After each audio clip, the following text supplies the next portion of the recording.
Yeah, you never see any kids dress up as Santa for Halloween. What the hell's up with that? I want to see that. Hilarious. That's crazy. Yes. It's like, it's so easy to get a Santa costume. How are kids not dressing up as Santa for Halloween? That is wild to me. Hello. Do you want to play a game? What's your favorite scary movie? Be afraid. Be very afraid. See dead people. You're gonna need a bigger boat. Here's Johnny. The power of Christ compels you!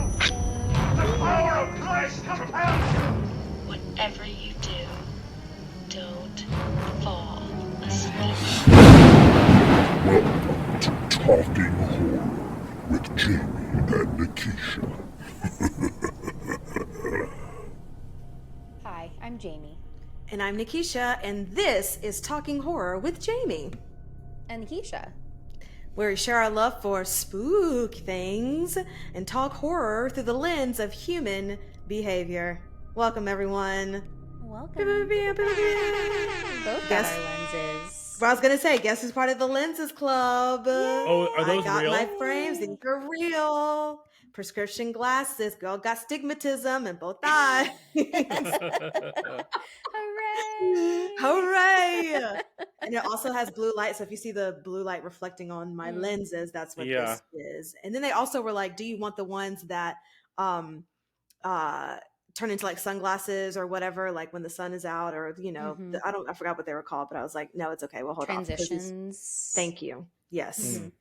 Because these frames are already expensive. So I was like, just do the blue light and the prescription and we'll be okay. So we are here ready to rock and roll. And I am so excited about today's episode.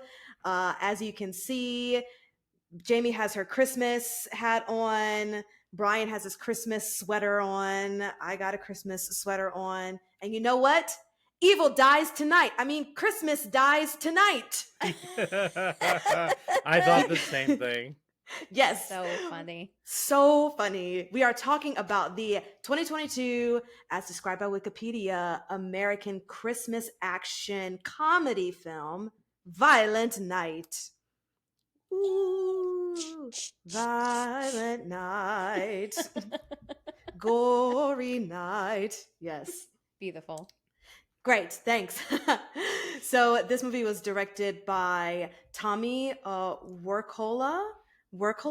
I was going to say that. I was trying to find an interview and no one says his last name, and that's really kind of annoying. So I am so sorry. No, but all I do know, either of you ever see Dead Snow or Dead Snow 2? No, but I know of it. Yeah, yeah. I think he directed those as well. He did. I looked it up because I was like, oh, what else has he done that I've seen? Sure. It's only this one, but definitely what you brought up, Brian, came up on the search.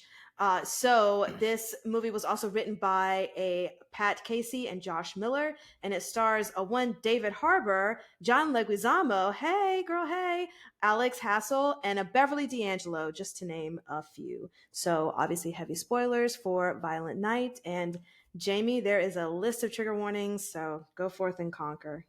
I mean, this movie is very clear about what to expect. It is violent. It's very violent. There is a lot of gore and insides on the outsides getting punctured, smashed, shot, pulverized. Any which way you can imagine it, with a little bit of Christmas magic. It's fucked up. Yes, love it. Definitely that. I mean, there's also some Home Alone-esque traps that are set up, which we love. Yes. But again, like, it's pretty gruesome, with more stabbings and puncture wounds and hits to the head and face. Yep. Lots of guns, shots. So much head trauma in this movie. So much head trauma. Yeah, fire, and family drama. Lots of family drama. Yeah, that actually may be more triggering for some people than the actual triggers in this movie. Absolutely, yes. Did I miss anything? No. There's some magic if people don't like that. Magic. Also, Santa Claus may get ruined for you if you're a young person who believes in Santa, or I mean, this or also maybe is not for children. that's also true. Or were you gonna say, or maybe because like in Or this maybe it Santa makes you survives. believe again. I don't Yes. know. Yeah. Fantastic. Okay, well, before we get into everything that is Violent Night, producer Brian, please give us some words, some Sure. wise words. Absolutely. Hi, everybody. You can always watch us on YouTube. Hi, YouTube. You can also find us on social media, things like Twitter, things like Instagram, of course, TikTok. We're on TikTok. We're doing some really fun things there. We're reviewing a lot of movies that we don't do on the podcast. That's at Talk Horror Pod. That's at Talk Horror Pod. And then you can also follow us on Letterboxd. All Jamie and I's links are in the description, the podcast below. But yeah, super excited. And then next week, if you're listening now, our next episode is our best and worst of 2023. So we're gonna finish up our homework and make sure that we can talk about that to each other. But Merry Christmas. Happy New Year, happy holidays. We're super excited to be talking about Violent Night. Yes, so good. I know there's a couple more movies I need to catch up on before we do the end of the year. But then I was thinking, oh gosh, I need to go back and see what even came out this year because it all just feels like a blur. Did Megan come out this year or last year? No, It Megan came out was this the year. that was the first movie of the year essentially for us on this Yeah. podcast. Man, yeah, I'm very excited. Listen in, guys. See if your favorites reach any of our lists, which I'm sure probably will. And I'm excited to hear you guys' lists as well. So, anything new that you guys have watched this week? Sure. So actually, we did watch a lot, and we'll get to that. But Jamie and I went to New Hope, Pennsylvania. Ooh, yes. And we stayed in the oldest standing building in New Hope, Pennsylvania. It was an Airbnb that is definitely haunted. We did not have any haunted experiences. I want to be very clear about that. Thank God. But like that place looks haunted. We were staying in like a museum, basically, right? Oh my gosh! It was. How long did it y'all was stay pretty there? Wild. Just like Did a you- long weekend, like Friday Okay. through Sunday, which I feel like is enough time to experience some haunts. Right, a little. Did you feel uncomfortable at all, like knowing the history of the place and all that, or was it just like There was just good a night? lot of I'm good. creaking, a lot of creaking. I mean, Okay. the floors were like, I don't know, hundreds of years old, but like, it's Yeah. just everything you could hear. Although, Brian, didn't you say that the attic door opened on its own one morning? Yeah. So I was walking around, and one morning the attic door opened on its own. So it was like latched up, and I was walking. It was just open in the morning. The latch was not strong, so like it Okay. could have just slipped or whatever it is. But like in a horror, I was very proud of myself. In a horror movie, someone will be like, "I'm gonna go check it out." I fucking closed that door and moved on. I know that's right. I was really proud of myself. Absolutely. I guess there was also a basement that we didn't check out, or a cellar, or whatever it is. We just stayed on the two floors that were for living and sleeping and dining. Oh my gosh! What is the history of the who is haunting this place? I don't know if people know specifically. I didn't do a ton of the research because I didn't want to like psych myself out, obviously. But Fair. yeah, it was owned by some guy built it, and then his daughter married this other guy, and Van Sant, and then it was named the Van Sant House for them. So it has some interesting history for sure. But I didn't really do any of the specifics on like what sightings were there and stuff like that, which may have been a mistake if we were murdered, but it was not because we're here. You survived it. We did, but there was some cool. We did survive, but then we in town. There's a place called the Creeper Gallery. The Creeper Gallery, is that what it was? Okay. Mm-hmm. It was cool. It was a very that was wild. Mm. It was wild. It was a store that has like mostly like antique stuff, but like more, creepy antiques, a lot of creepy dolls, a big like Edgar Allan Poe collection, weird masks, just like weird items, skulls and horns and all kinds of weird stuff. But then there's a back room, and it's called the Red Room. And I didn't see it, the name of it or the sign, until after I already walked in and was like, uh-oh. No. This was a room filled with haunted items. Yeah. Haunted items behind glass. This tiny room with like, and not only was it like haunted items, but like each item had like a paper that said, you know, what it was about, like who the item belonged to, from when to when did somebody die, how active the items were, whether or not it was some kind of like malicious activity, like if it was like bad haunted versus just regular old, like attachments and things like that. They even had a Ouija board that was signed by the Warrens. But when Brian asked the owner, like if it was actually signed, she said she was still waiting on the verification documentation. But like you can see there was like, I guess there's a New Jersey paranormal group that has come and like verified some of the haunted items and things like that. For sure. But the thing that really blew my mind after that was I was looking it up on social media, and they sell these items. Like any person can buy not only the items in the front part of the store, but anyone can just buy the haunted items. Hard stop. Absolutely not. Why would you want that in your house? On Facebook Live. Oh my God, oh my God, oh my God. Yeah.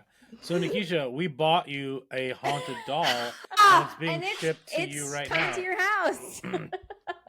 The way that would be in an incinerator the next day.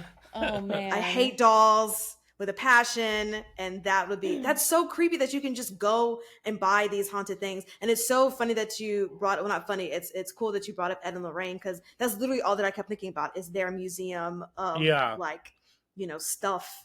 And then here it is in this place.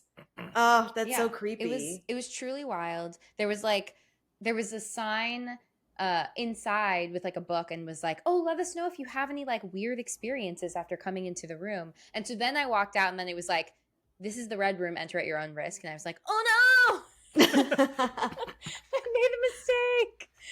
You didn't read the fine print, Jamie. I didn't read. But yeah, that was definitely one of the wildest things I've ever seen. But we didn't touch anything. No. Right. Oh my God, no. Except for our feet on the floor and the doorknob to get in and out. We didn't touch anything. Absolutely not. You don't need those things latching on to you.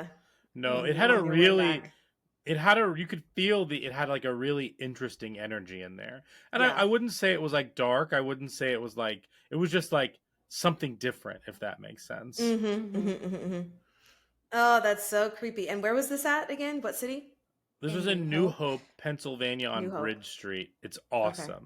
Totally worth it. Across the river from Lambertsville. Yes. Okay. Which is also a cutesy little town in New Jersey. Oh, nice. I'll have to go visit. Now, aside from the Red Room, did you buy anything from this shop, or you're like, we're just going to peruse? Like no skulls you brought back home? No skulls. We're no good horns. On skulls. No horns. No, I think I'm good for now. Yes. Yeah. Thank you. I did, you'll see on TikTok, I did do a video of being in there, so you can see all fantastic. That. Mm-hmm. Yeah. Also on their social media, there's a picture of Ariana Grande in there. Oh yeah. Oh, because the Bucks County Playhouse is there in New Hope. Yes. Okay. So she was there to support her brother at one point and went into the store, and there's a picture of Ariana Grande on the wall. Well, you know, Ariana Grande is also a Cancer, so maybe she was just drawn to it. Interesting indeed. Yes. What's happening? Ooh. Oh, they had like real bones in there, which I was like, I always feel weird when places carry bones. Them bones. It's just like, who needs it? Why do you need a bone? You know? Yeah. Which is like, who did that belong to? Like, is someone now like displaced because of that? It just brings up I have a lot of questions about that. Sure. So many questions. Because, like, where did You you gotta- get it from? Yeah. You got a bone to pick. Ugh. And did they pick them up from a grave? Are they grave robbers? What's happening? Like, how do don't you know. get bones? Right, exactly. Are people donating know. their bones to this place? Them Like, bones, Here's a them severed bones. limb. Ugh, that is Yes. insane. A bone. Well, aside from that, have you guys watched any other stuff? I have not. I still need to catch up on some things. Oh, sure. We did watch It's a Wonderful Knife. Oh yeah, how was that? It was pretty good. It was okay. Okay. It was fine. Yeah. It's like less than an hour and a half, I think. It's like it goes right through it. It's just Oh. a Wonderful Life, but like with a slasher twist to it. It's what was that, Jimmy? Beautiful. Oh, I thought you were going. I was just slashing. Toot toot slash slash. All of the slash. Oh yeah, the old Motown hit, toot toot slash slash. That's good. Good stuff. Good stuff. Yeah, it was fine, honestly. Okay. I don't think there were moments of real fun in it.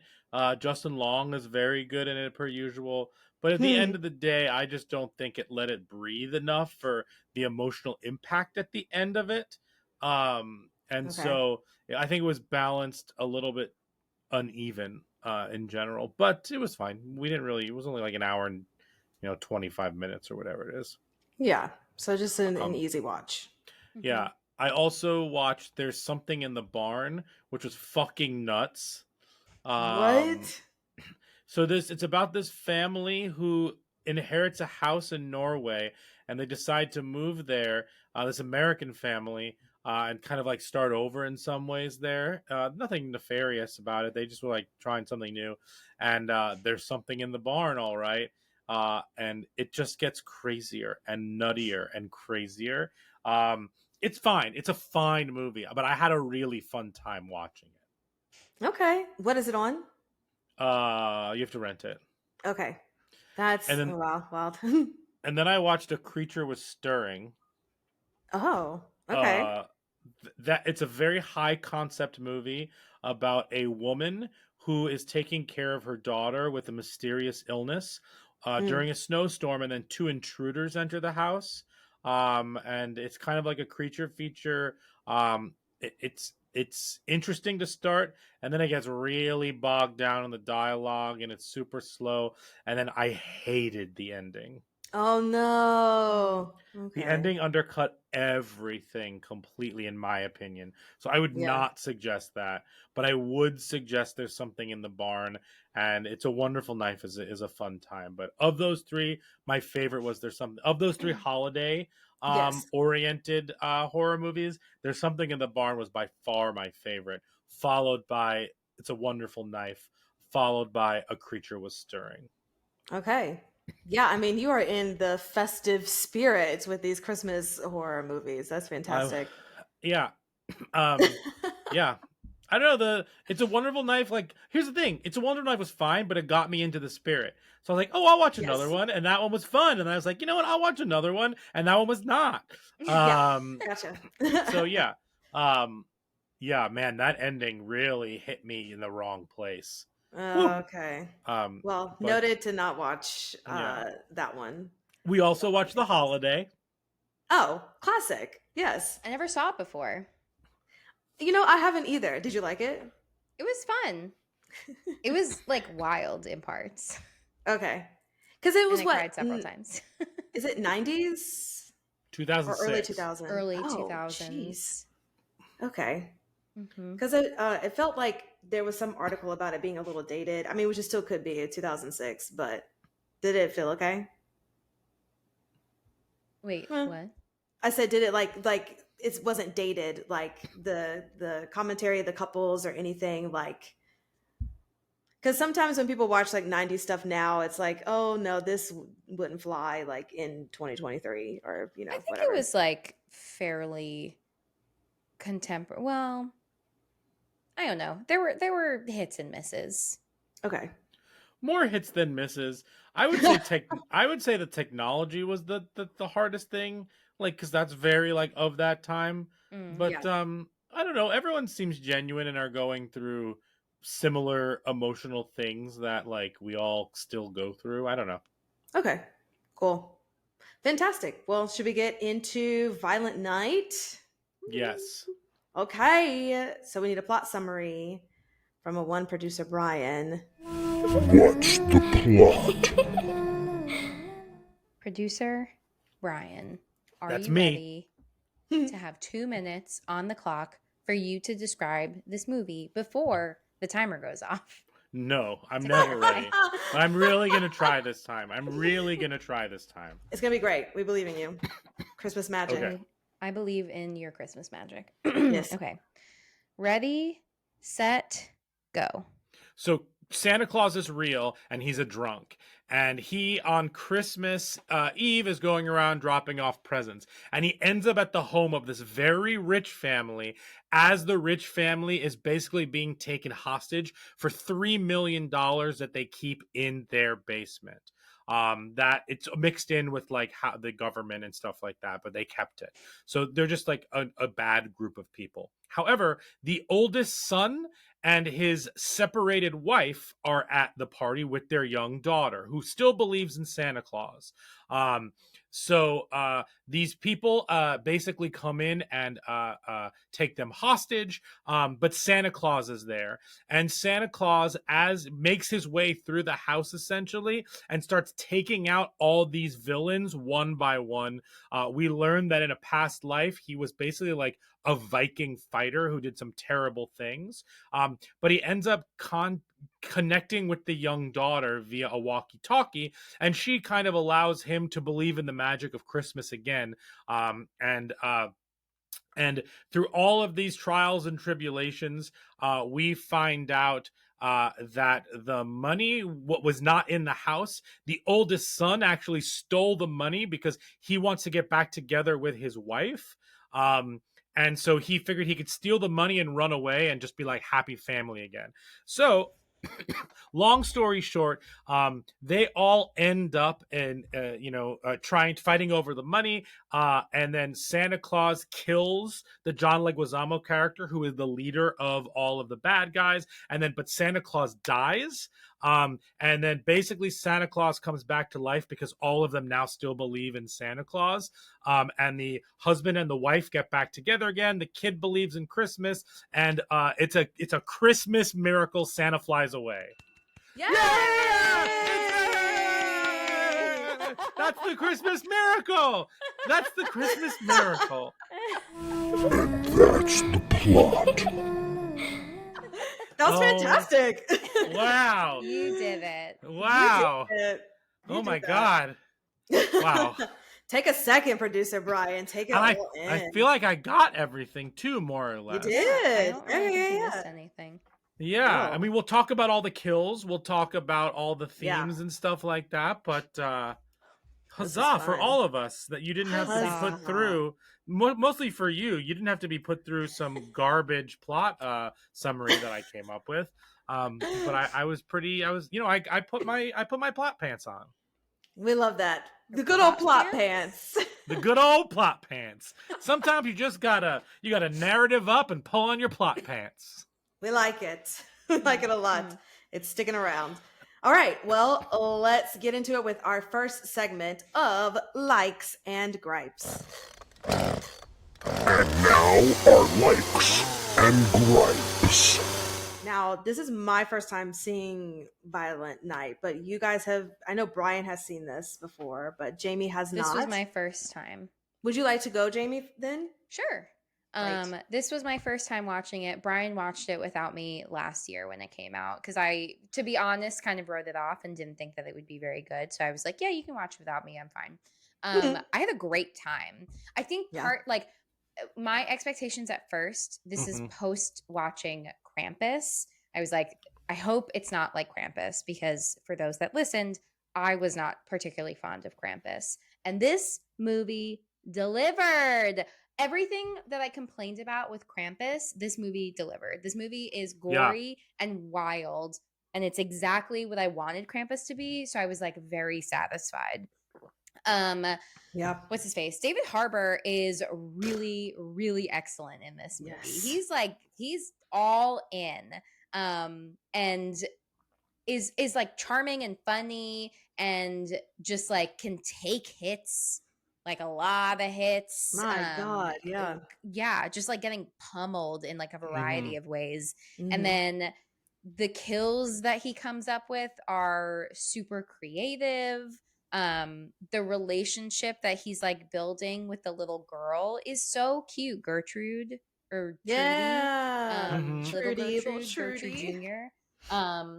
But like there's something about her being so charming that like invigorates him again, and it's just like very adorable. And then that is like cut with like, you know, stabbings and slicings, and I mean cut, you know, pun. But Yes.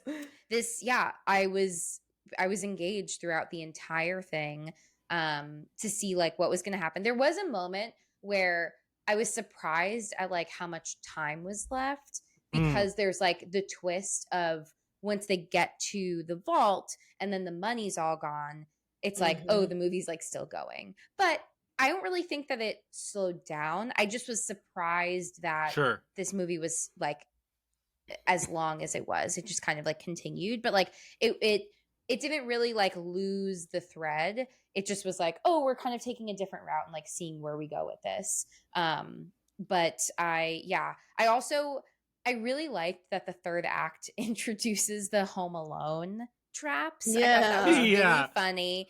Because I liked that it was like a throwaway in the beginning of like, oh, Trudy watched Home Alone for the first time. And then she like makes the comment of like, oh, I'll set up the traps.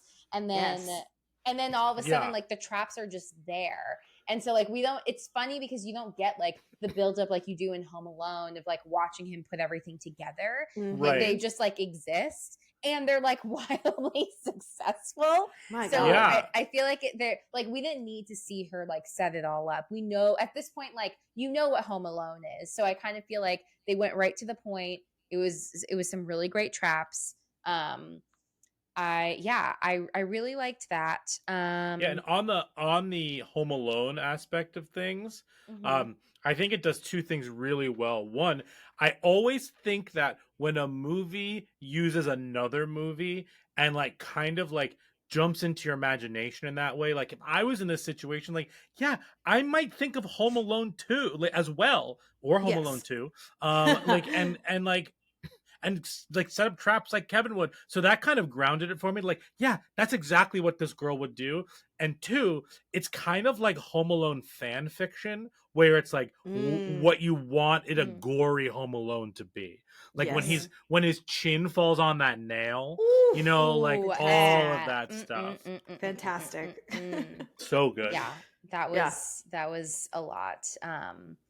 But yeah, I would say like for the most part, I really enjoyed the action, the violence, Trudy, Santa just like being genuinely Santa. The like funky Santa backstory too was really interesting. It's like I kind of like that because he's this like drunk, just a guy who's like over it. Like he's so discouraged by just the reality of like the world that we live in like today, and he's just like so over everybody.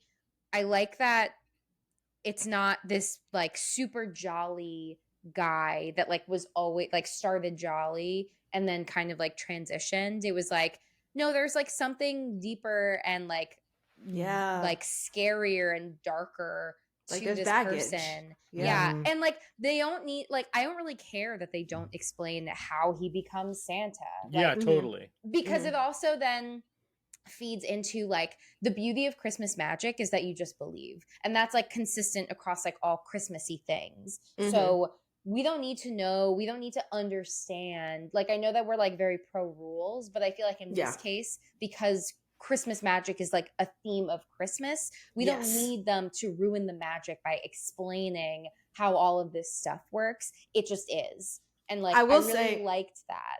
Yes, and to add to that, though, how amazing of a movie could it be though if there was like a separate like prequel to this of like how he became Santa? Like I would watch that movie just because I'm invested in him as a character. Yeah. Just to know his journey. But I agree, Jamie. I didn't need it in this movie, but it'd be very cool if there was a separate movie that, like, you know, did a little bit of the explaining part of Yeah, this. Gory Yeah. Night, the prequel. Yes. The concept of Santa seeing a lot of shit just really works very well in general, Yeah. and I'm glad this movie played on it. For sure. And because like part of the belief is not only for Trudy and her family, but it's for him to like believe in himself. Yeah. And like like that there's more there was just like a lot of that I thought was an interesting way to kind of expand on just like we just gotta believe in Santa and then he can do anything. It's like this guy needs to believe that he can like destroy this whole like SWAT team that's coming in to get him when he's at a disadvantage, and like and then Trudy is the one that's supporting him in this moment to like help him connect with that, like the things that are inside of him to be able to be successful. So that was like a funny twist. And yeah, this movie's really funny. I don't think it's like particularly scary, but definitely the kills are like very brutal and shocking, I would say. And I think that like, you know, really has a lot going for it. It almost feels like maybe like the needle pointed in a slightly more action side of things than maybe horror. But I mean, I think like the brutality is horrifying. So like, you know, that it still works in that way. Sure. Yeah. Some things that I wasn't crazy about. So I have an issue. I can't remember her name now. I had an issue with the casting thing because I couldn't not think about something else the entire time. It Eddie? was the sister. Yeah, Eddie Patterson or Pat. Yeah. Yes. So she is also in this HBO series called The Righteous Gemstones, which I watched the first season of. And she basically plays the same exact character. And for some reason, I just found that very distracting.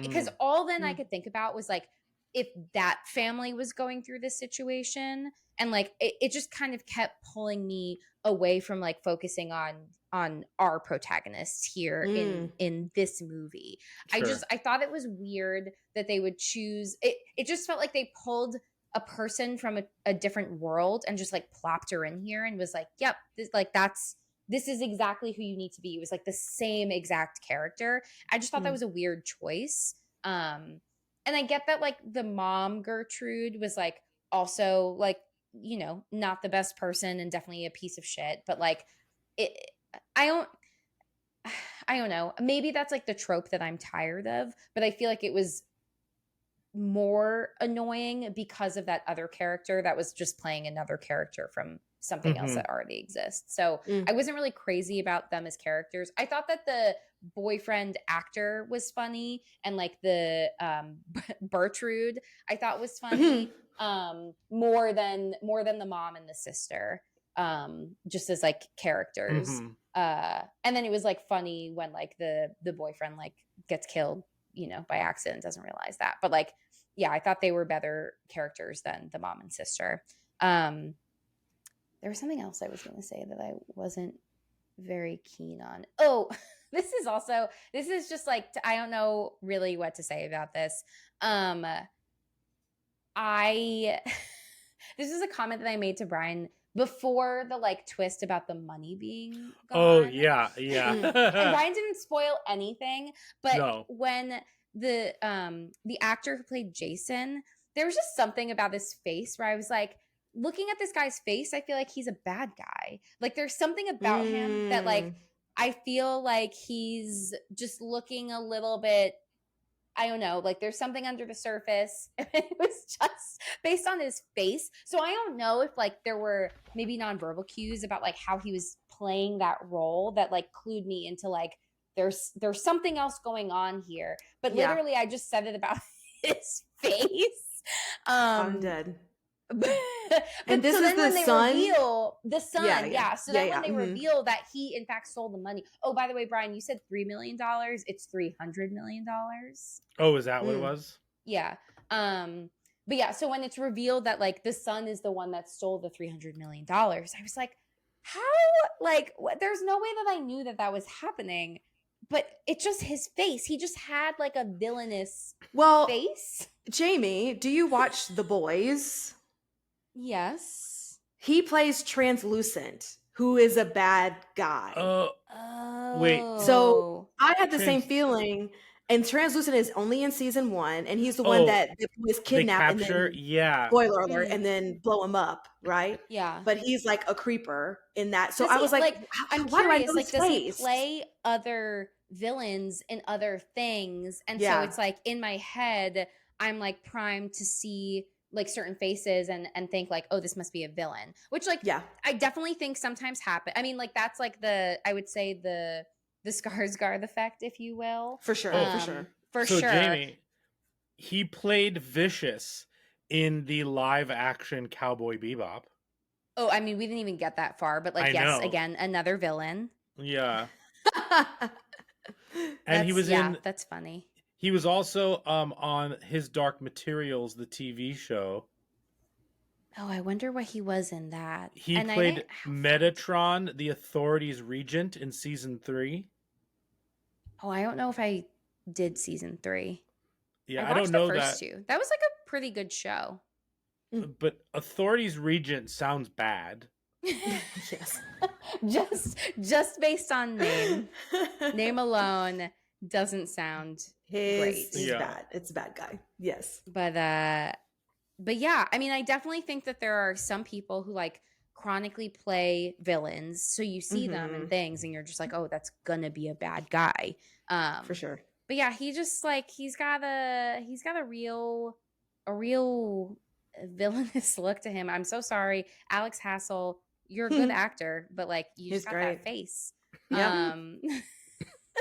Well, on that note, I do like that this could have spoiler alerts for Your Next, but this could have been a very Your Next situation where like he was actually behind it all to get the money. Yeah, that's like part that I had that thought like very briefly of like, did someone, because Scrooge, John Leguizamo, just kept saying like, I know all of this stuff. It's like, who's feeding him information? And it turns out to be the head of this like SWAT team people, but like he obviously has some inside source. So like that's not a wrong assumption to jump to that it's a family member.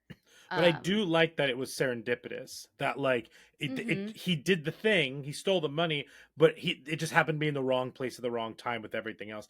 I kind of like that than being predictable and that he was the mole, if you will. Sure, for sure, absolutely. Yeah, agreed.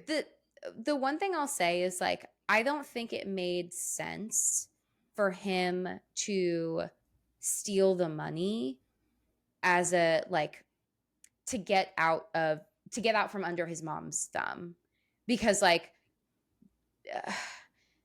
part of what came between him and his wife was the money and like just his involvement with, you know, working his mom's business and like whatever, blah, blah, blah. And like at her mercy in order to like continue to have access to funds.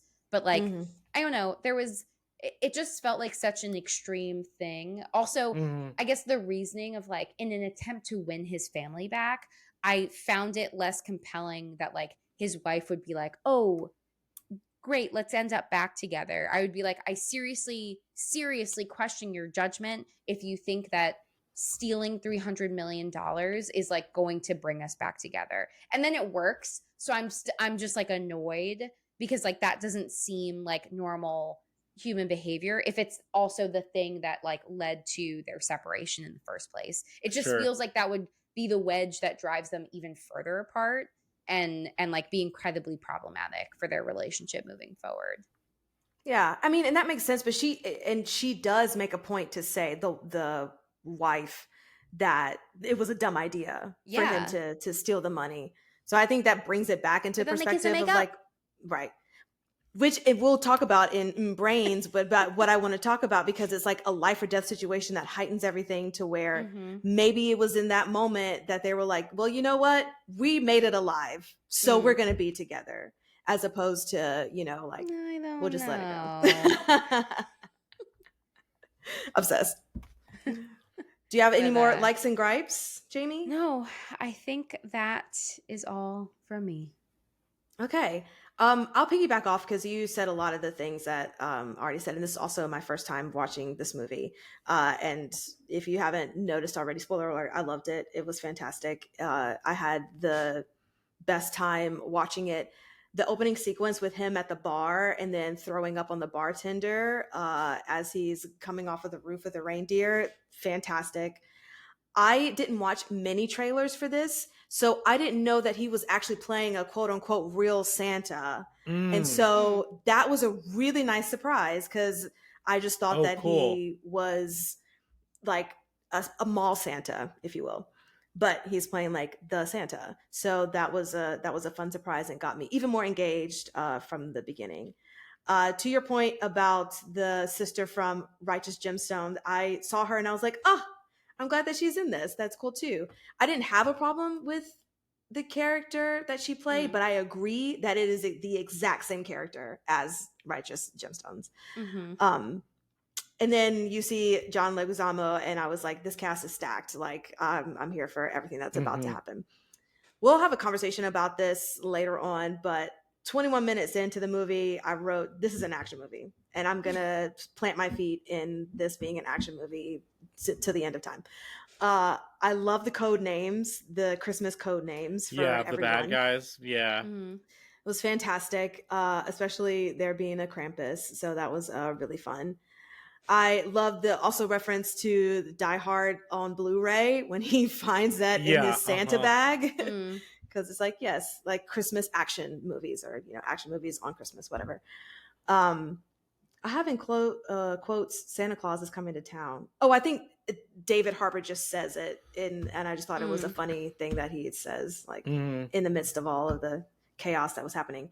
I loved, again, the origins of Santa and that he has tattoos because he had another life. Because at first I was like, oh my God, Santa has tattoos. Like, what the hell? Like, what is like those life. Those Norwegian like Celtic tattoos or whatever they are. Yeah, they're super cool, like warrior exactly. Cool. Yeah, it kind of reminds me of like the Rock's like tattoos, like his Hawaiian heritage stuff. But then it flashes back to him, and then he like tells about his backstory, and I was like, oh, okay, because like, why is Santa just randomly getting these tattoos? But then it makes sense. I love the lighting design in this movie. I loved how there's a lot of darkness and the only light that's illuminating is from either like Christmas lights or a fireplace. And there was a really beautiful scene, not beautiful, but beautiful to look at, scene of when towards the end, Scrooge ties up Santa and Santa's like in these really bright lights and there's like their fireplace. They're in one of the living room den areas. And so it's like Scrooge with like his people and then Santa in a chair and the lights. And just that picture alone, I was like, this is gorgeous. Just all how bright the lights were illuminating off of Santa. And then everything else is kind of dark around. I just thought it was really great lighting choices and design. And to quote Jamie, does every room have a Christmas tree? Oh, yeah. Has to. Literally every single room has a Christmas tree and a fireplace. Room. Yeah, true. And a bar. Right. Which is why Trudy was like, how does he know which chimney to go through? Because there's 80 million of them in that house. Truly. Jeez. I thought that the most shocking kill or gory kill was what Jamie mentioned, the nail in the jaw from the ladder from the Home Alone traps. I literally, my mouth just opened wide when that happened because it was so unexpected. Covered my eyes when that was coming because like they build like it's like a it's gonna happen for sure. And so like they show it beforehand, and I was like, oh no, it's gonna happen. Like no, thank you. Oh my God, yeah. All of those traps were so fun, and I thought it's always funny hearing Christmas music in the background when all of this gory shit is happening. Yes, and so I thought the soundtrack was also just wonderful and beautifully made. I put Christmas Dies Tonight, lol. I thought Trudy was also like the cutest little kid, and I thought that she was like such an incredible actress. Yeah, she did a great job. Yeah, she just like pulls at your little heartstrings, and it's just so exciting just rooting for her and her belief in Santa. I was half and half on the chimney death from Scrooge. It's like I know Brian is like, what the heck? I love Maybe it. because it came a little too quickly for me, but it was like they were fighting and then it was done. Maybe I just needed like a little bit more back and forth. I don't know. I don't know what I needed. But in that moment, I thought it was a very cool death. I'm not saying it wasn't. I thought it was excellent, but just how we got to it, I missed something or like checked my phone, but it just seemed like it happened No, a little too quickly. I agree with you. It does happen quick. However, I think the longer that fight goes on, the more unbelievable it is that Scrooge can defeat this magical being. I think Okay. that is a hard pill to swallow, even if we're to say that Scrooge is the best fighter of all of the bad guys. I think it's hard to, which I don't think he is, because some of those guys in the basement gave Santa a real run for his money. Yes. And oh man, Jamie gasped when the star went into his eye. Ooh, Oh yeah. the fire. Oh, Hilarious. and then when he plugs it in, it's Yes, very this is clever. great. It was good. But so to me, it was totally okay that Santa got near the fireplace and knew exactly what to do, because his magic had been restored in some ways. I will say on that death, I don't know. We've watched a lot of horror movies this year, or a lot of slasher type movies where like the person we can't wait to die the most gets a very disappointing death. Yes. We've seen that a lot this year. This may be one of the most satisfying, like, final bad guy deaths in a movie I've seen in a long time. Yeah. I agree. Literally just the fact that all of his limbs are gone and it's just a torso. It's like, yeah, this is what you do for someone who literally who could have murdered children, innocent children, you know. It's like, and that like the magic doesn't work for him. Like Santa's little like magic nose thing, like Santa turns into magic, but like humans do not. Totally. They do not. Honestly, just from a clever perspective, I thought that was awesome. Yeah, for sure. Absolutely. Totally. And then I was shocked when then it's like Santa gets shot and I'm like, oh my God. Oh yeah. This is a lot. So that was pretty crazy. Also, one last little tiny gripe, but I get why it happened, but I'm also like on the side of Jamie of the parents getting back together. Not necessarily the reasoning why, it's just in general that they got back together was just a little bit annoying. But I understand that this movie is in essence like Christmas magic, right? So like whatever we believe, you know, the reasoning for them getting back together, if we believe it or not, it's Christmas magic and they get back together. Like it's one of those movies. And I think that the movie balances well having the cheesiness of Christmas movies and magic while also being comedic, while also being action packed and gory. I think that across the board, it was an even spread of all of those things, because you're never thinking too much of like, okay, Christmas magic is the excuse for everything. Like you're not thinking that, right? You're still in it. And you're also not thinking like it's nothing but action packed and like super gory for no reason. There's no, it's not torture porn either. So anyway, all that to say, I think it balances all of those elements, all of those themes very well in this.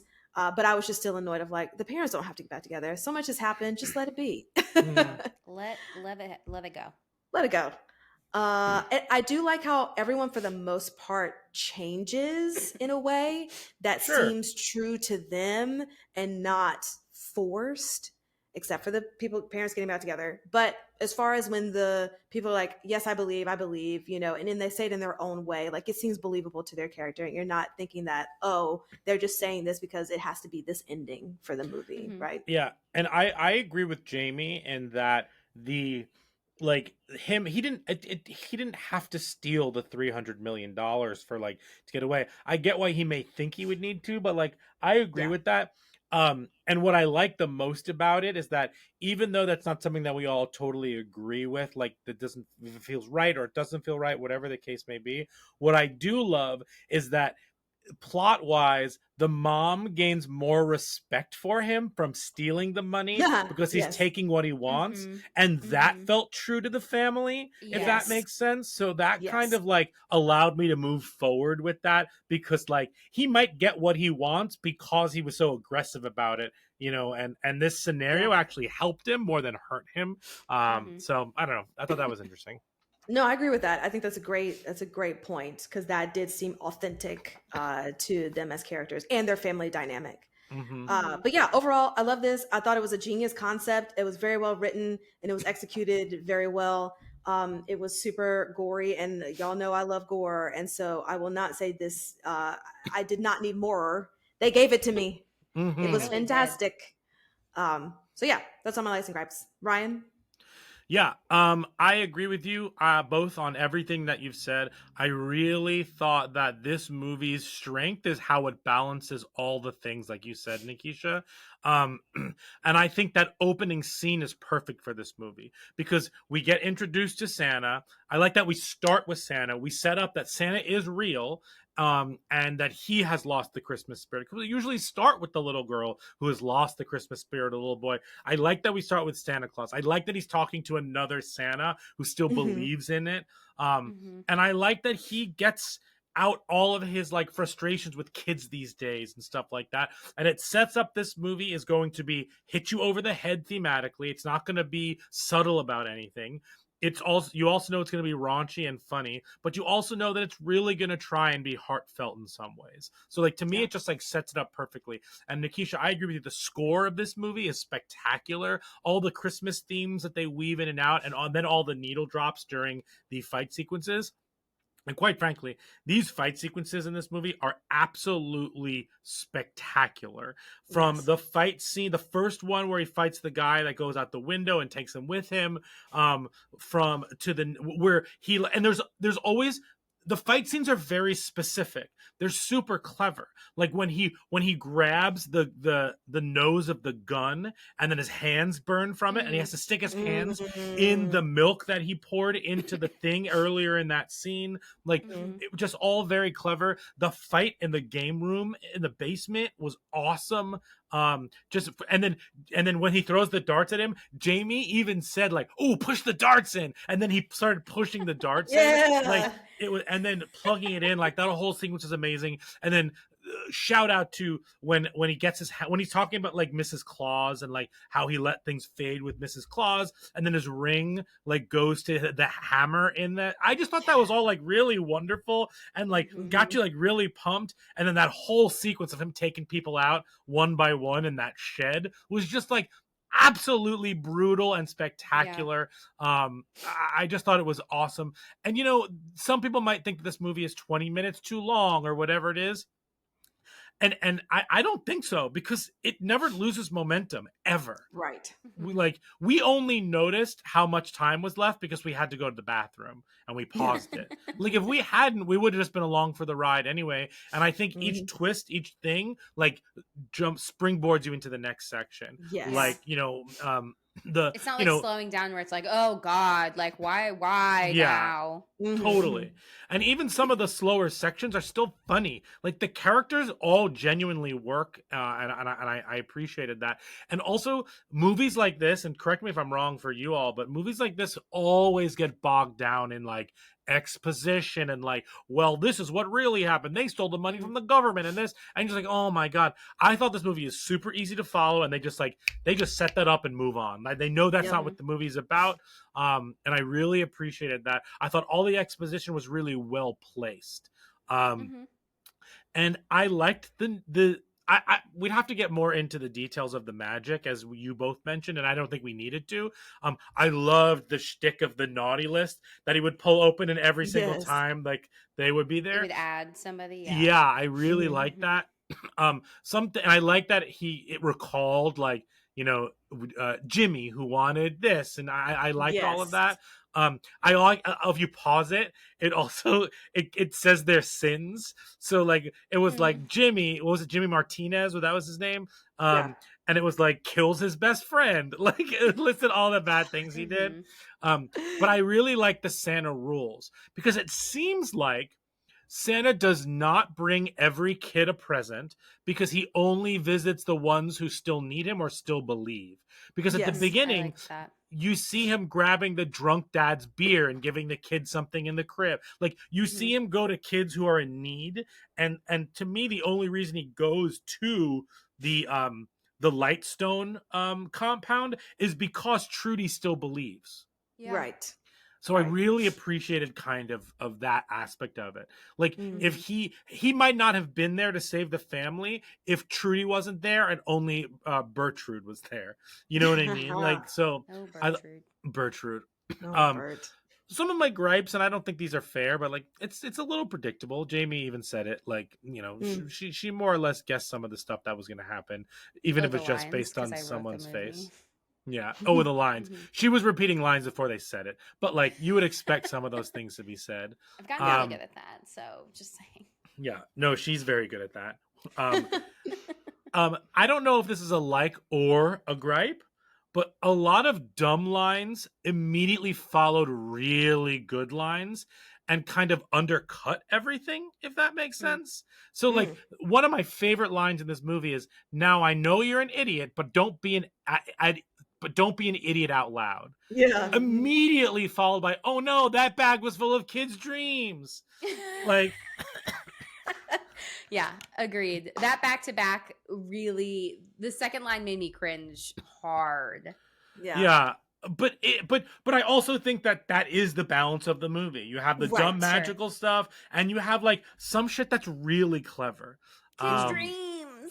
kids' dreams. But I I buy it. really liked it. I love this movie.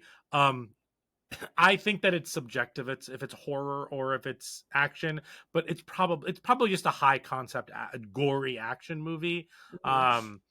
Um, but I agree with Jamie that like it's all subjective. If you find a lot of this horrifying, then it's a horror movie to you. But I think Yeah. I agree. I think it skews more action. Like Jamie said with their needle analogy, I definitely Mhm. think it skews more action.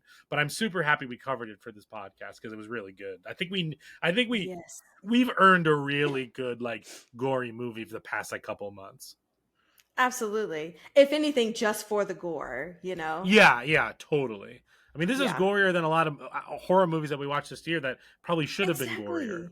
Yeah. Exactly. I agree 1000%. Also, to your point, Brian, about like the rules and stuff, I just want to add to that and say that it was nice that Santa also was like, I don't know how things work. I don't know what the rules are. Yeah. It's just Yeah. magic.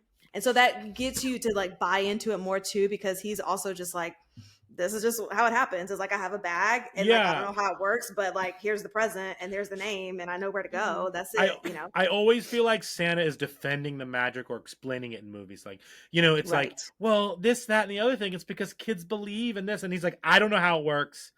The only thing I know is if kids believe in me. He doesn't even say it outright, but he always says like, if kids believe in me, then like my magic works or whatnot. Like, yeah. Yeah.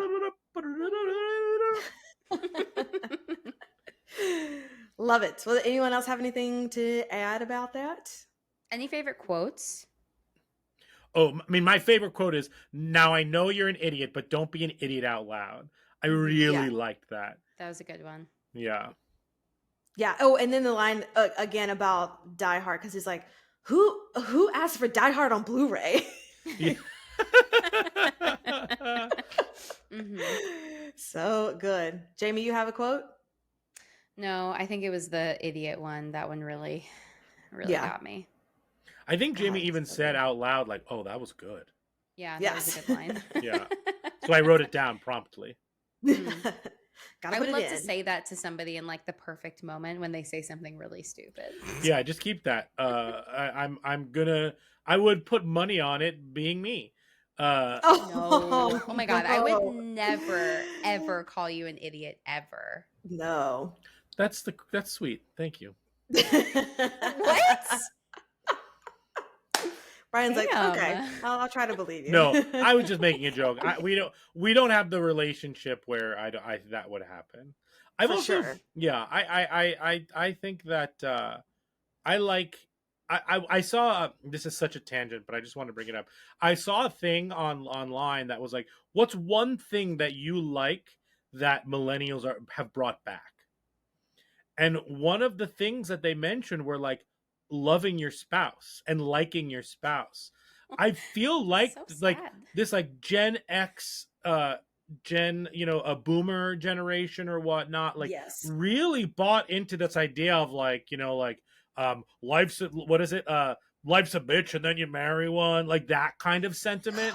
Like Yes. I Oh, like those hate that. cake toppers of like dragging people to the Yes. altar. Yeah.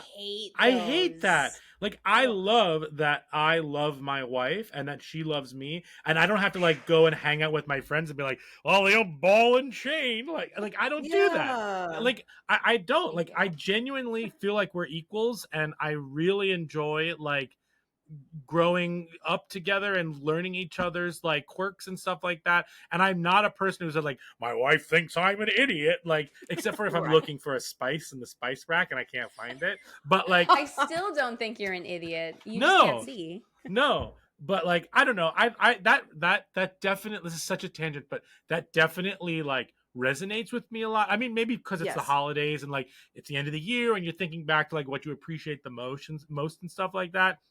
Christmas magic. Christmas magic, but it's definitely my wife, and it's definitely the fact that like we have a real relationship where I don't have to be with my buddies playing poker being like, I gotta go home or I'll get in trouble. You know what I mean? Like I'm going home absolutely. because like I want to go home and spend time with her, but if I stayed longer she wouldn't be like, where were you? I was all alone. It's like, no, like we set expectations. It's not like you have no hobbies and you're just like sitting on the couch waiting for me. Like For no, you're like sure. you're killing people in Fortnite or something, and that's super cool.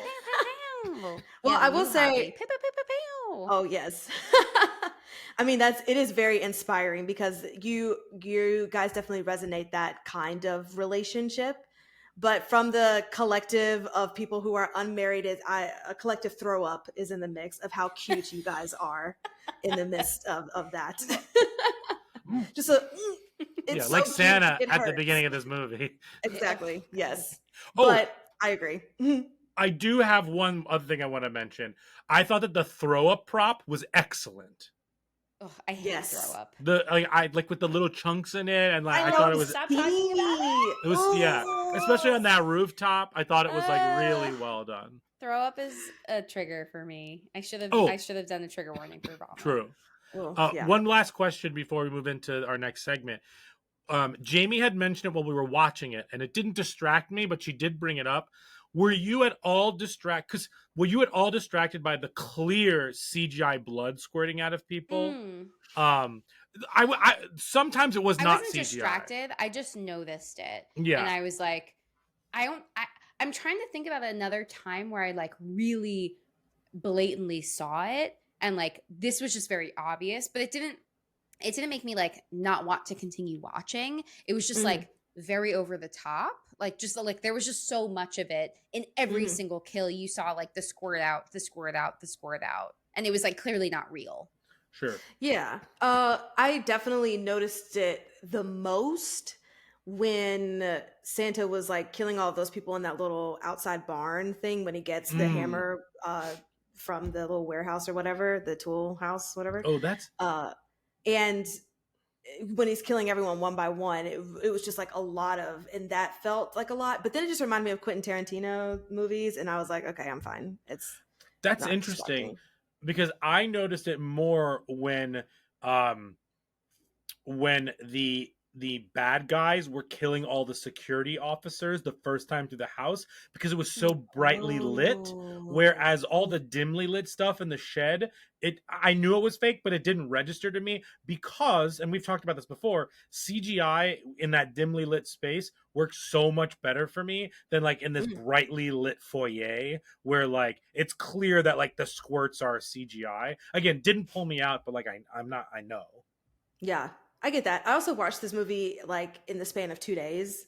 So I'm probably interesting. just remembering what I just recently saw, which was that scene towards the end. And I was like, yeah, this is heavy on the blood CGI. Cool. Are we ready to go into our next section? Yes, please. Yes. All right. So let's get into brains. Tasty.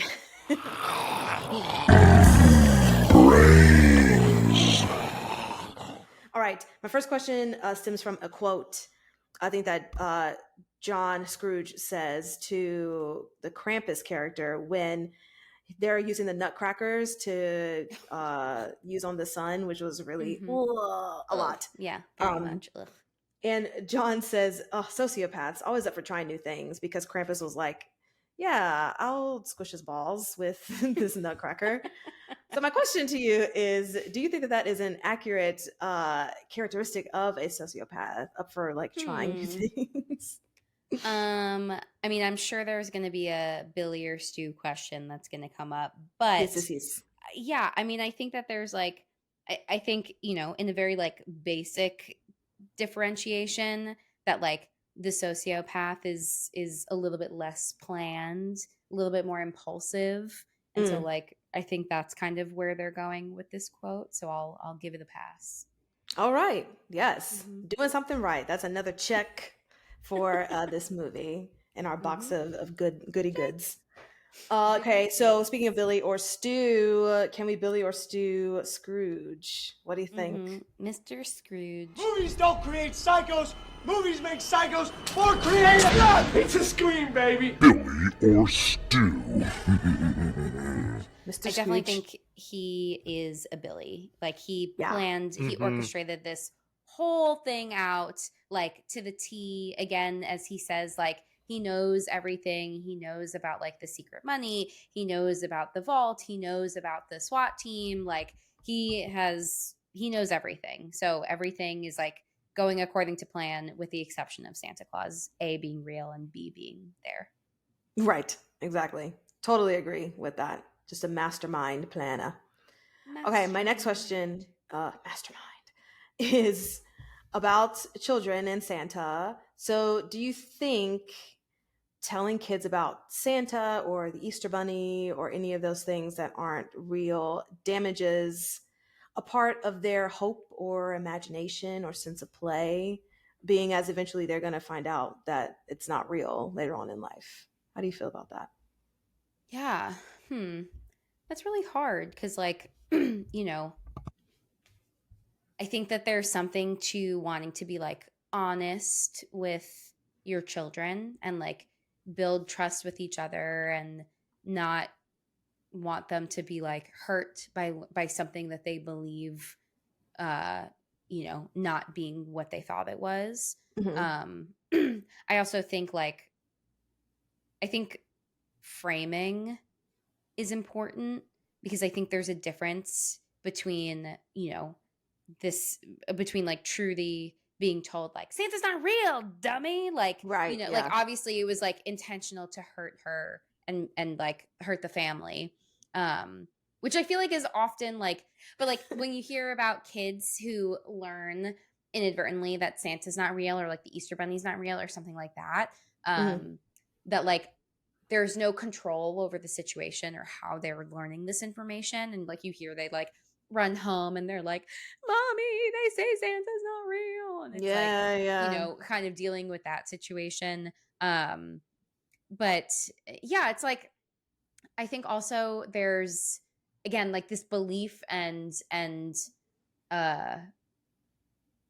not like imagination, but just the creativity and like there's just so, like to magic, like thinking about magic and like magic being real. Right. It's also just like letting kids be kids versus kind of holding like facts up against their belief system to be like, no, you can only believe like these objective pieces of information. Like For sure.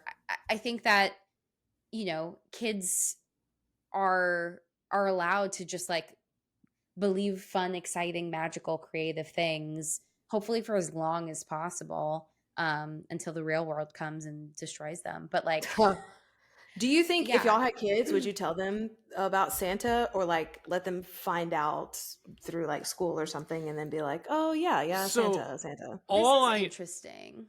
yeah, but before we get into that, all I know is that if we were to tell a potential future kid that Santa is not real, it would not be in a scenario where testicles were about to be put into a nutcracker's mouth. That is true. Got it. That is very true. Yes. Because so I'm trying to think, because I am Jewish and Yes. my immediate family celebrated Hanukkah. However, my entire extended family is Catholic, and we would go Oh. to any number of my cousins' houses for Christmas to celebrate Christmas with them. So I celebrated like not the religious element, but just like the family getting together element on Mhm. Christmas, like my entire childhood. And I'm trying to remember, like, I think that I knew that Santa wasn't real, but I don't remember ever having a conversation with my parents about Santa. And there was Mhm. no, like, like I went to, like, the preschool I went to was like a Jewish preschool. So, like, I'm trying to think about where I would have like learned that Santa isn't real. To be totally honest, I probably saw it in a movie, like making, like poking fun at this exact thing of like a kid learning that Santa isn't That real Santa and isn't like real, being yeah. devastated by it. And I think I just like collected that information because I had cousins who had kids that were younger than me. I'm the youngest of my first cousins, so most of them already had kids when I was a kid. And Mm. and so like they all believed in Santa, and I think I just like I was not going to be the one to crush people's dreams. I like For that sure. seemed mean, and like it was not my place to do that. So like I think I knew that he wasn't real, and I think I just like let them believe what they wanted to believe and did not interfere. Yeah, I Yeah. have no core memory of like learning Santa's not real because I didn't grow up with Christmas and I didn't care. Like Yeah. I didn't get presents from Santa, so like it didn't matter to me. I enjoyed Mhm. Christmas movies, and I think I agree with Jamie. Like I never had like a conversation with my mom that I remember or dad being like, "Yeah, Santa's not real. Parents just like do it for them." Like that's not something that I remember. I probably saw it in a movie too, but like I have it didn't matter to me, so I didn't care. But I Right. also wasn't the little duty head. It was like, hey, Santa's not real. Like that was not who I was, or still to this day. I don't like people spoiling stuff for me, so I wasn't gonna do it to them. For Um, sure. but yeah, that's an interesting question because I don't care. You know what I Yeah, for mean? sure. Absolutely. I mean, What about that you? makes sense. I think more about like if we had a kid and they also knew that Santa wasn't real, but they encountered other children that believed in Santa. I hope that our kid would not be the duty head to be like Santa's not Yeah, real, you dummy. Yes. Like that's that Absolutely. freaks that's me our out. Where I'm dream. like, please Got don't it. be, just don't be a jerk. Yeah, Yeah. that's the dream. The dream is to, I don't care if they know or not. The dream is to not ruin it for other people. Yeah, Because Yeah. then I don't Yes. want them to that get feels that mean. high of like ruining something for someone, and then all of a sudden this person like Your is child a loves ruiner. spoiling things. Yeah, like this He's a life ruiner. I'm He gonna ruins raise a lives. kid who goes on Wikipedia and said over Life breakfast is ruiner. like, "Hey, Dad, did you see the new movie this weekend? Did you know that Snape kills Dumbledore?" And I'll be like, "No, Right. I've raised a Damien." Wow. Or you could be like my church who just yells from the pulpit, and kids, Santa isn't real. It's about Jesus. Wait, Is that how really? you learned? Yeah, that's not how I learned, Oh my but God, I oh have my been God. in church services with children, and that has been said before. Whoa. Crazy. And I grew up believing Santa. I came from a very religious, churchy household, but my parents still like let me participate in Halloween when I was little and like dress up as a witch. And they still had presents that said from I- Santa or from elves. I imagine your parents like, listen, we are a Christian household, and you can celebrate Halloween, but you need to dress up as Santa. Yeah, you never see any kids dressed up as Santa for Halloween. What the hell's up with that? I want to see is that. hilarious. That's crazy. Yes. It's like it's so that's easy to get a so funny. Santa costume. How are kids not dressing up as Santa for Halloween? That is wild to me. I didn't even think about that. That's We need to such a make that good happen. costume. It's such a good costume. That's such a So good funny. costume. Yes. You go as Santa to a Halloween party, but then you could dress it up or dress it down. You can be like Hawaiian shirt Santa, or you can be like Violent Night Santa. Violent Night Santa. You know, Yes. or you could be like, you could dress up as Santa in the off season. Like there are so many it's like corporate Loki. Santa. Yeah, it's like Loki Oh my variants. God. Yes. Yes. Wow. I think we just broke or cracked Yes. Halloween for the next couple years. I think that's if people are around with Santa outfits on Halloween. We need to We trademark are that shit. influencers. We influence. Yes. We influence Oh my the masses. gosh. That is Also, great, Brian. and just as a footnote to this, fuck SantaCon. I, I I've just never needed to throw. experienced it. I just needed to.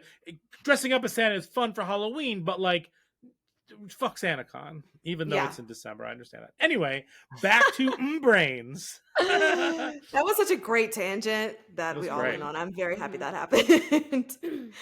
Okay, my next question, Jamie, for you is the life and death situations. And I mentioned this in my likes and gripes of like not liking the fact that the couple gets back together, mostly just because it's like life or death, we survive, we're together. But I want to ask you, do you feel like those situations, life or death situations, are the most influential way that people make decisions for themselves instead of, like living life, people pleasing or making decisions for other people? But it's like, oh, I'm about to die, I'm going to do what I want to do type thing. Like, do you feel like that's the most influential way that people get to that point in their lives? I mean, I think that like there are moments in like trauma that can definitely, like in traumatic experiences, that can like influence how people might react. I also think that there's something to like multiple people sharing a traumatic experience and how that impacts a relationship. Yes. So like, I know I complained earlier about the son and his wife getting back together as a result of like experiencing all of this. And I think that that's silly, but like, I don't think that it's impossible for like two people who like shared a really traumatic experience for that to bring them closer together. Yeah. But in terms of decision making, I guess like it really depends on the context, like what kind of decisions they're making. Like, I don't know if it's like impacting, I mean, it could impact long-term decisions and short-term decisions, as short-term as like in that moment or like following that moment. But, I don't know how like conscious someone's like, oh, because this happened, I'm gonna do this. Now, yeah. Yeah. Or live my So life in that's- this way. That's Yeah. completely different because Yeah. I mean, possibly like, again, like I think that trauma does like wild things to our brains. So like, you could have lived your life in this particular way and then be like, oh, after that happened, like I am never going to do XYZ things ever again. yeah, that's Because fair. you like, it just like trauma as a response, we like avoid certain things. So like that would also make sense. Yeah, I get that. Because trauma, again, like you said, that's great. Trauma will make you do crazy things to your brain. So you just like never know how you're going to react to certain things that happen to you. Great. And then my last question is so Christmassy, cheesy, but do you think hope is something that once is lost can't be had again or hard to have again? And I just think about like Scrooge and when he was telling his life story of like him not getting what he wanted and that he lost like hope in Santa and continued on in that trajectory like until his untimely chimney death. Untimely chimney death. But yeah, how do you feel about hope and lost hope? I think that what if I was like, yeah, hope can never be regained and never life is sad. No, I think hope can be regained. But I think it takes a lot of support and a lot of work. I also think that hope is connected to resilience and like our resilience to endure influences whether or not we feel hopeful or hopeless. But like I think that can really ebb and flow. Like the feeling of feeling hopeful or hopeless can really like ebb and flow. I think connecting yourself to people, reconnecting with things that you enjoy, like sleeping, taking care of yourself, like all of those things I think definitely impact the likelihood of you feeling hopeful again, which like might sound silly and like basic things, but like I think we really underestimate the value of those things. Absolutely. And it's not, I laugh because you said things that you enjoy and you said sleep. And I was like, absolutely, Jamie, that's number one on my list. I sleep all the damn time. Sleep is the best thing. Sleep the is most thing such I enjoy. a huge influence on our mental health. Like a top, I would say top 5, maybe even top 3 influence on our mental health. And like if we're not well rested, like we're gonna feel like shit in all of the ways, but definitely Absolutely. our mental health. Yeah. Yeah. I love As that. someone who falls asleep anywhere and everywhere, I could say definitely feel better than when I'm Truly, slept. truly a magic skill. Like that's the Christmas magic. That's the is Brian's Christmas ability magic. to fall asleep anywhere, including a subway train. Yeah. Give me some of that. I need that magic. This weekend when we were in New Hope, like we were all very tired because we had drinks the night before. And we got and that next morning we're all a little hungover, and then like we were still waiting to go out. Maybe we had like 40 minutes till we left or something like that. I literally sat on the couch, popped a pillow next to me, and took like a 20-30 minute nap, and then was like No, ready you took to like go. a 45-minute nap. I can do it on a dime. Yeah. It's a little And then cat you nap. like wake up and you're totally fine. That is not me. Yeah. If I take a nap, I am devastated. It has completely ruined the rest of my day and I am done. So like I just have to power through when I'm a sleepy person. Can you just not take short naps? Like if you nap, it has to be like 2-3 hour nap, or is that my No, I mean- depression showing? No. I would love to take a short nap. But here's where my anxiety is showing. When I'm like, Yeah. okay, time to take a nap, let me set an alarm. My brain is like, hey, Jamie, you only have 43 more minutes and 15 seconds for your nap to Yes. happen, or else, so you better fall asleep now. And my brain just won't shut the fuck up. And it's like, I can't stop making it work, which is why I have sleep problems. My brain sometimes is like, I mean, you could be watching a movie, right? Brian's fallen asleep in the middle of having a conversation with me. Like, not just me talking to him, but him talking to me. He's fallen asleep mid speaking a sentence. And then, when you're in between limbo where you're like half himself. asleep. I scare myself all the time, but All the you time. like that limbo. Sometimes I'll start to dream things and then I'll respond to the conversation completely different. So Jamie like, well, what are we having for dinner tomorrow? We have to like prep it or whatnot. And then I'll be like, I agree. The stars are just like really out there. And I think that, and she's like, what the hell are you talking about? I'm like, and then I'll wake up and I'll be like, what the fuck were we just talking about? What the fuck were we just talking about? And then it'll be like, she's like, you know what? Just you go to sleep. We'll talk about this tomorrow.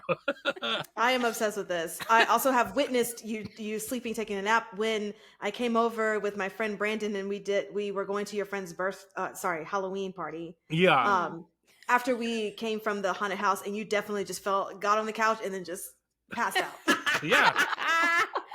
It is truly, that is Brian's Santa magic, is his ability to just fall asleep like that. It's it could not be me. I wish. I get that.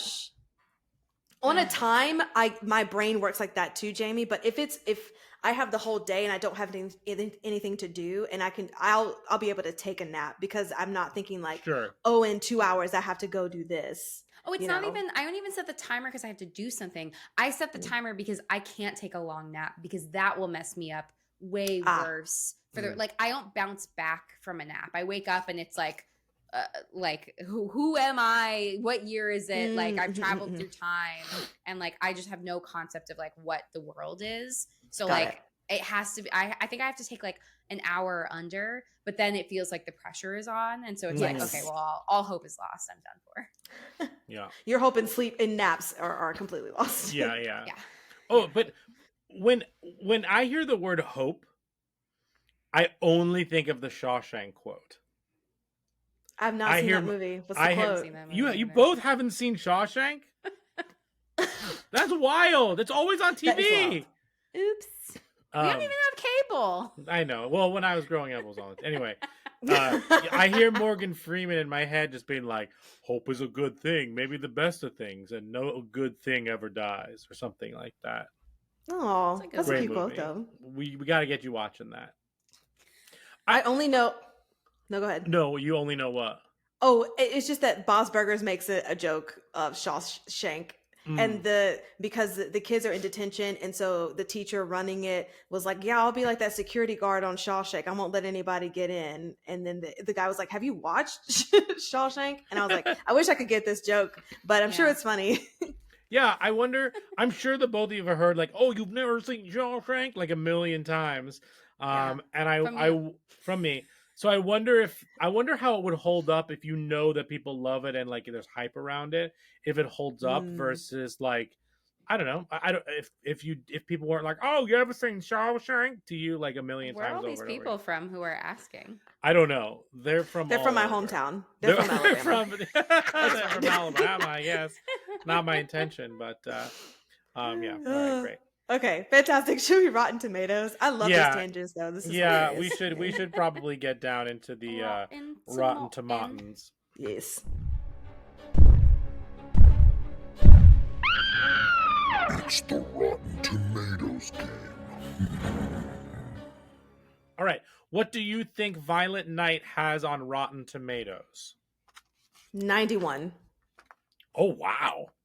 83. All right, Violent Night has a 73%. What? But the audience score is 88. Okay. Okay, so here's the critics' consensus. Violent Night isn't as wildly entertaining as its concept might suggest, but for those seeking harder-edged holiday fare, it may be a whole lot of fun. I think that this is just as entertaining as its concept. I do too. Yeah. I don't agree with them. The audience says it could have taken its cool concept even further, but Violent Night is still a fun, gory, good time, and David Harbour is terrific as a Santa you won't want to mess with. Yeah. I think the description of a cool concept could have gone further is totally understandable. This almost, I think it's really good, but it almost feels like the first Purge movie where like it's a very like small narrative in this like bigger world that you've kind of set up. And kind of to your point, I forget who said it, I would watch a prequel or more about like this Santa or a sequel to this one, because he even mentions like there are elves of the North Pole. He and Mrs. Claus had a falling out. Like we want to know how he potentially became Santa. Like, you know, maybe Santa was his redemption for all the bad that he had done, and then he like I think all that is interesting enough with David Harbour, but like I think this movie knocks it out of the park for what it's trying to do. Same. I agree. So what do you think this has out of 5 on Letterboxd? 3.4. I'm gonna say 3.2. 3.1. Ooh, and I almost said 3.1. Yeah, people people really like this one. Some of the reviews are really good on this one. Nice. But great. So should we do the 4 S's? Yeah. Yeses. All right. Skull, scare, shakes, and suggestions. The Talking Horns 4 S's. For the 4 S's, we of course have skulls, scares, shakes, and suggestions. We are going to break down how this movie handles mental health and human behavior through skulls. How scary was it for scares, and then shakes. How was this a one and done? Are you going to shake this off? I think also shakes. Let's talk about it. It's like, will this become? Where does this fit on your like holiday staples list now? Like, would you watch this every year? Is this like a maybe if I'm in the mood for it type of thing? Those are all 1 through 10, 10 being the best, and then we'll do suggestions after that. But Jamie, let's start with you. Let's go with skulls, scares, and shakes. Sure. So for skulls, I put a 6. I thought that like, you know, there obviously things are exaggerated, but I thought people were mostly peopling in this. I thought that like, you know, Trudy running away felt very like juvenile and like, you know, a kid trying to like escape a bad situation. So like that didn't really bother me that she like got away from her parents. You know, again, like kind of bothered by like the son stealing the $300 million. But I also think that like just the way that all of the bad guys were like operating and acting is just like, you know, follow directions, see a threat, kill the threat. Like that all kind of felt believable, at least, you know, my understanding of an action movie. For scares, I gave it a 3, like for all the gore and violence and stuff. I wasn't too like grossed out, with the exception of like the nail on the ladder. That was the only one that I was like, I can't look at this. But definitely like reacted to a lot of the other ones. Sure. And for shakes, I'm giving this a 5. I thought that it was like a pretty solid entry into like the holiday horror canon. And it really worked. It really worked for me. Nikisha. Yeah, Skulls, I'm going to give it a 7. I thought the people were peopling, especially the family dynamics around the holidays. Like, that all made sense to me. For scares, I gave it a 3, not because it was scary, but because of the unexpected gore that was in this. Because I don't know what I was expecting, but it wasn't that much gore. So 3 for scares. And then shakes, I'm going to give it an 8. Mostly because I had no expectation for this, and it was just, I had the best time, especially like I said from the beginning, not knowing that he was playing a real Santa Claus. Like that just got me in it, you know, and it was wonderful. So I definitely would add it to my Christmas movie watches. Like I would definitely rewatch this again multiple times. I agree with you both for the reasons on Skulls. I gave it a 6. I gave Scares a 2 because of that's the gore, but it's not even the nail didn't bother me. It's the knee shots that bothered me during this. Leg injuries are not for me. And then I also gave it an 8, Nikisha. This is my second, you know, holiday season watching it. And, you know, it's a really fun movie that has the same sentiment as a lot of the non-gory, you know, Christmas movies I watch. Yes. And it like really breaks up the Home Alones and the Love Actuallys and the holidays with something that has a similar message, but, you know, tells it in a very different bloody way. So I really, really dig it. And then my suggestion is, I'm just going to go with what I mentioned before. There's Something in the Barn. It's not as good as this. It's not as good as this. I want to say that again. Like, if you watch it, it's not as good as this, but, and the acting isn't as good, but it's weird. It's just like super crazy and weird. And it's what's on my mind right now. So I'm going to go with that. Great. Brian, you already mentioned mine earlier, just home invasion movies. You're next. Oh, sure. Yeah. This did have some Your Next vibes to it for sure. Yeah. Jamie? I went with Black Christmas. Oh, it's a classic. Great. Yeah. Classic Christmas slasher. Perfect. Love Black Christmas. And that it was on Instagram, like horror Christmas movies for each sign, and Black Christmas was for cancers. And I thought that was like genius. We love a slasher.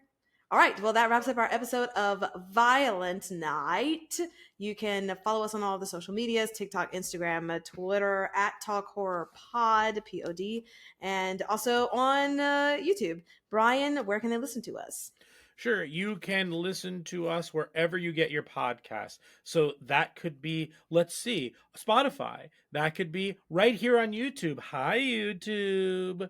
And of course, you can find us on Apple Podcasts. Rate and review us there. 5 stars, please.